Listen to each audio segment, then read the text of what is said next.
Political science में class 12 board exam में मैंने 97 मार्क्स स्कोर करे थे और इतना नहीं, मैंने हजारों बच्चों को फुल मार्क्स स्कोर करने में भी मदद करी है। हमारे चैनल से, हमारे बैचेस से हर साल हजारों बच्चे निकलते हैं पॉलिटिकल साइंस के, जो बोर्ड एग्जाम में भी फुल स्कोर करते हैं, 11th में भी फुल स्कोर करते हैं और सीयूटी में भी फुल स्कोर करते हैं। क्योंकि पॉलिटिकल साइंस में फुल मार्क्स स्कोर करना इतना भी मुश्किल नहीं है जितना आप समझते हैं। आज की इस वीडियो में जितने भी पॉइंट्स मैं आपको बता रहा हूँ, एक कॉपी में उन्हें नोट कर लीजिए। मैं दावे के साथ बोल रहा हूं कि पॉलिटिकल साइंस आपको आसान लगने लगेगा।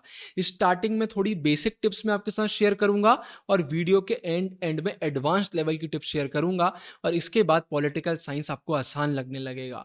शुरुआत करते हैं सबसे इंपॉर्टेंट चीज के साथ। अगर आप पॉलिटिकल साइंस में फुल मार्क्स स्कोर करना चाहते हैं तो सिर्फ 5 चीजों की आपको जरूरत है। मेन बुक, कोई ऐसी बुक जिससे हम क्वेश्चन आंसर करेंगे, कोई ऐसी प्लेस जहां से हम रिवीजन करेंगे।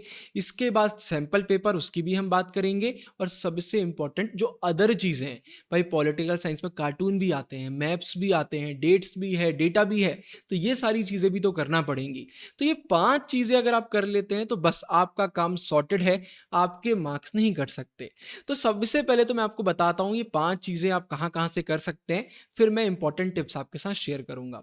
सबसे पहले मेन बुक। पॉलिटिकल साइंस में हमें कोई भी रिफ्रेशर नहीं लेना है, सिर्फ और सिर्फ एनसीईआरटी। एनसीईआरटी आपने कर ली मतलब मेन बुक आपकी हो गई। इसलिए चैनल पर भी जो हमारी एक्सप्लेनेशन वीडियोस आती हैं, हम एनसीईआरटी आपको कराते हैं। क्वेश्चन आंसर के लिए भाई आपके पास एक क्वेश्चन बैंक होना चाहिए। मैंने पहले भी बताया था, ओसवाल का क्वेश्चन बैंक ले लीजिए, सबसे शानदार है। क्वेश्चन बैंक से फायदा ये होता है कि भाई स्कूल वगैरह में मोबाइल तो हम ले जा नहीं सकते, तो जब भी फ्री पीरियड वगैरह आते हैं टाइम वेस्ट होता है। वहां पर अगर आपके पास अच्छी क्वेश्चन बैंक है तो आप रिवीजन कर पाते हैं, क्वेश्चन आंसर कर पाते हैं। तो ओसवाल की क्वेश्चन बैंक ले लीजिए, सबसे शानदार है। डिस्क्रिप्शन में अमेजोन का लिंक मैं डालूंगा, सबसे बेस्ट प्राइजेस में मिलेगा। मार्केट से मत लेना, 10-20% एक्स्ट्रा वो चार्ज करते हैं, अमेजोन के लिंक से ले लेना, एकदम सही प्राइस में आपको मिलेगा। तो क्वेश्चन आंसर करना है।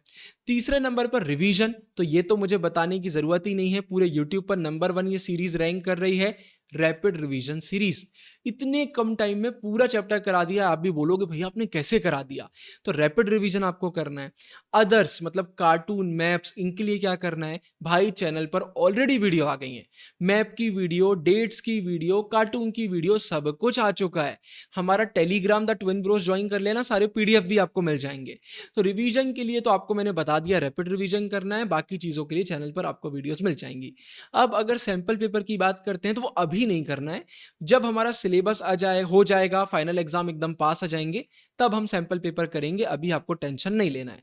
अब मैं एक एक करके सारे इंपॉर्टेंट पॉइंट्स आपको बताता हूं। पहले पॉइंट में अपने दिमाग में ये चीज एकदम क्लियर कर लो, अगर आपको पॉलिटिकल साइंस डिफिकल्ट भी लगता है तो कोई फर्क नहीं पड़ता, पॉलिटिकल साइंस एक बहुत ही इंटरेस्टिंग सब्जेक्ट है।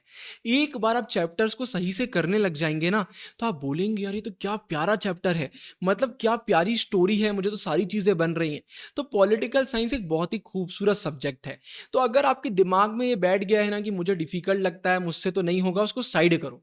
खुद से बोलो यार एक बार करके देखते हैं, पूरी दम लगाएंगे तो आप खुद बोलोगे यार पॉलिटिकल साइंस करने में तो मजा आ गया। अब यहां पर एक चीज याद रखना, जब आप पॉलिटिकल साइंस कर रहे होगे ना, तो साथ में आप नोटिस करना कि एनसीईआरटी में बहुत सारे पॉइंट्स बनते हैं। हिस्ट्री में पूरे पूरे पैराग्राफ हैं, लेकिन पॉलिटिकल साइंस में डायरेक्ट पॉइंट्स बनते हैं। तो उन पॉइंट्स को नोट करते जाओ, देखते जाओ, समझते जाओ। तो इससे क्या होगा, बाद में जब हम रिवीजन वगैरह करेंगे ना तो हमें आसानी होगी। अब रिवीजन की बात कर ही रहे हैं तो मैं आपको बता देता हूं, पॉलिटिकल साइंस में जितनी बार आप रिवाइज करेंगे उतना अच्छा है। आप खुद नोटिस करेंगे हर बार रिवाइज करने में टाइम कम लगेगा, वो कम होता चला जाएगा। लेकिन एक बहुत बड़ी प्रॉब्लम से आप बच जाएंगे, वो ये है कि बाद में ऐसा हो जाता है कि पढ़ने के बाद हम सब भूल जाते हैं। लेकिन अगर आप बार बार रिवीजन कर लेंगे ना, तो ये प्रॉब्लम आपकी खत्म हो जाएगी। अब चैप्टर का रिवीजन तो आप करेंगे ही करेंगे, लेकिन याद रखना पॉलिटिकल साइंस में डेटा भी है और डेट्स बहुत सारी हैं। और 11th-12th में तो डेट्स इंपॉर्टेंट ही है, सीयूटी में तो सबसे ज्यादा इंपॉर्टेंट है। तो डेट्स के लिए हम क्या करेंगे, आपको टेलीग्राम पे पीडीएफ मिल जाएगा, आप खुद भी नोट कर सकते हो। डेट्स को बार बार देखो, जब आपको फ्री टाइम टाइम मिले एक बार डेट्स को देख लो। डेट्स क्या होता है, एक बार हमसे बनने लग जाती हैं, फिर हम बार-बार नहीं भूलते। हमारे एमसीक्यूज़ में मार्क्स नहीं कटते हैं, क्वेश्चन आंसर में हम प्रॉपर डेट्स लिखते हैं तो इंप्रेशन अच्छा पड़ता है, और कॉलेज के लिए जब सीयूटी देते हैं तो उसमें भी हमारे मार्क्स नहीं कटते हैं। तो डेट्स और डेटा पर तो बहुत फोकस करना है। अब यहाँ पर एक और बात याद रखना आप कि देखो, पॉलिटिकल साइंस में 6 मार्क्स के हमें लॉन्ग क्वेश्चन आंसर देखने को मिलते हैं। अगर आप अच्छे से एनसीईआरटी नहीं कर रहे हो तो ये आंसर आप फ्रेम नहीं कर पाओगे। इसलिए लिखने की प्रैक्टिस डालो। कभी भी कोई चैप्टर फिनिश करते हो ना तो उसके 1-2 लॉन्ग क्वेश्चन आंसर लिखो। जब आप लिखोगे तो आपको समझ में आएगा कि अरे यार, मेरे दिमाग से तो पॉइंट्स ही निकल गए थे, मैंने तो इंट्रोडक्शन ही नहीं दिया, मैंने तो फ्लो चार्ट ही नहीं बनाया। तो जितना आप प्रैक्टिस करोगे ना पॉलिटिकल साइंस, उतना आसान हो जाएगा। आप गूगल पे जाके टॉपर्स की आंसर शीट डाउनलोड कर लेना। आप खुद नोटिस करोगे कि उनके आंसर एकदम सिंपल होते हैं। ऐसा नहीं है कि उनके आंसर बहुत ही अच्छे हैं या उन्होंने एनसीईआरटी को कॉपी पेस्ट कर दिया, ऐसा कुछ भी नहीं होता। बड़े सिंपल वो आंसर लिखते हैं, बस बात इतनी है कि उनसे सब कुछ बन रहा होता है, तो वो आपको करना है। साथ में जब आप स्कूल में पढ़ रहे हो या फिर क्लासेस अटेंड कर रहे हो, तो एक चीज याद रखना, हमें एनसीईआरटी को हाईलाइट करना है। जो इंपॉर्टेंट चीज आती है उसको हाईलाइट करो। कुछ लिखना है तो ऊपर पेंसिल से लिख लो। मतलब मेरा कहना यह है कि जब अगली बार आप एनसीईआरटी ओपन करो तो यहाँ पर क्लिक होना चाहिए कि हाँ यार, ये चैप्टर में मैंने ये लिखा हुआ था, ये हाईलाइट किया हुआ था। तो जब वो चीज़ यहाँ पर क्लिक करेगी ना, तो रिवीजन करने में आपको बहुत मज़ा आएगा, कोई भी दिक्कत आपसे नहीं होगी। इसलिए रिवीजन करना is very very important, book को हाईलाइट करना इज़ वेरी इंपॉर्टेंट। अब अगर आपने ये वीडियो पूरी अच्छे से देखी है तो कुछ चीज़ें मैंने आपको बताई हैं।